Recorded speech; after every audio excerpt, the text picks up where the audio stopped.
So hi bugs, everyone is talking about Python, but why? So there is a basic reason for this. It's everywhere. From AIML to Netflix, Spotify, YouTube, everywhere Python is being used. If you haven't written a single line of code in your life, don't worry. I'll give you a roadmap through which you can study Python from scratch, but not the boring theory, but some real talks. So let's start.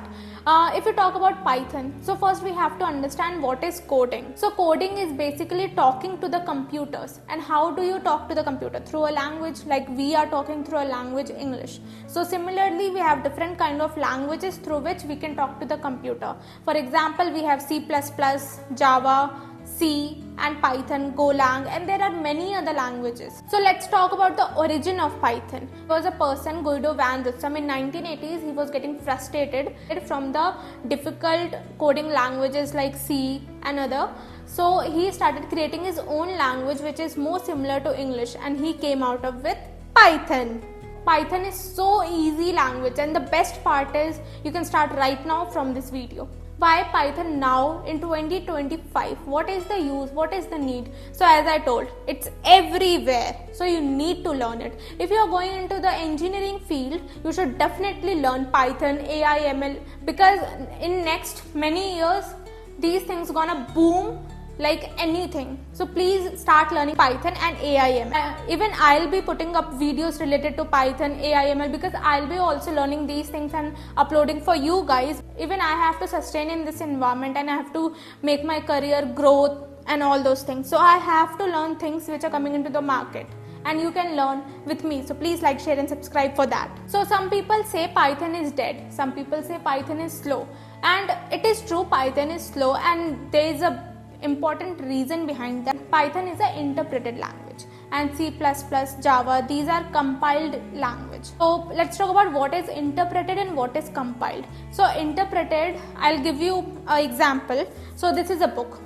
So if we have to translate this book, we can do it in two ways. First, either completely translate the book and make another book, and either we can translate one line one by one and then we can give. So when you translate one line at a time, when you compile one line at a time, then it is called interpreted language. So in Python what happens, each line is compiled during the runtime one by one. It doesn't compile the complete thing at once. But in Java and C++, which are called compiled languages, it means that the complete book is translated, the complete thing, the complete code is compiled at once. You understood? I guess you understood what I was trying to say. So what does high level language mean and what does low level language mean? It is very easy. Dogs are barking, please ignore that. So high level language means which is more closer to the human, and low level language means which is more closer to the computer. For example, Java, C++, Python, these are very high level language, and I guess Python is one of the very, very high level language which is more closer to the human, because it is just like English. And if we talk about C, it is in middle. So it is neither very low level language or very high level language, it's in middle. So if we talk about low level languages, so we have assembly language, binary language, all these are closer to the computer. So the computer will directly understand binary codes and assembly level languages. How does Python help in the interview? So first of all, Python is easy to write and fast to code.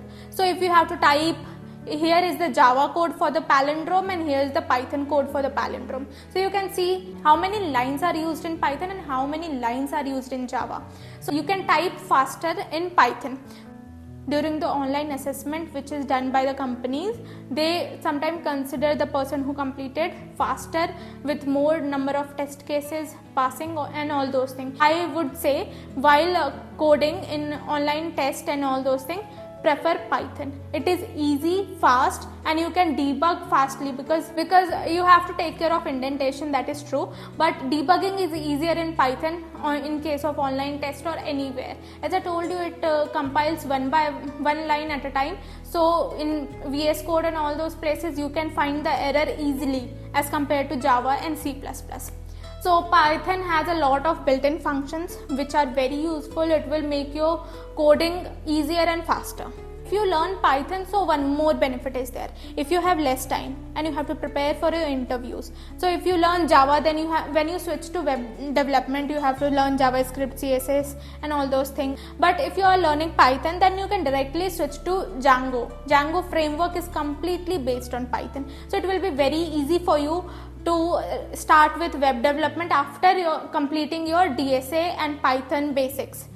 I would suggest, if you have less time, go with Python. Just start right now from this video, and I'll be uploading 21-day roadmap from which you can learn Python from scratch, and I'm telling you, you'll learn it. First week we can start with understanding the basics of Python, like variables, data types, syntax, basic operations, print statements, understanding the indentation, input, output, all these things. In second week we'll start with the loops, conditional statements, functions, parameters, list, tuples, dictionaries and all of these things. In third week we'll start with the OOPS. OOPS is one of the very most important topic, object oriented programming. So we'll cover all the 4 pillars of OOPS: inheritance, polymorphism, constructors and all of these things. And after this 21-day roadmap, 3 weeks or you can say 21 days roadmap, we'll start with our DSA, 21-day DSA, which I'll be covering different topics like linked list and all of these things. And post that I'll be coming up with 21-day Java also. In my next video I'll be telling how I started my coding journey and what were the ups, downs, and I'll tell you the complete graph, like exponential graph, the downfall and everything. So please like, share and subscribe. Bye.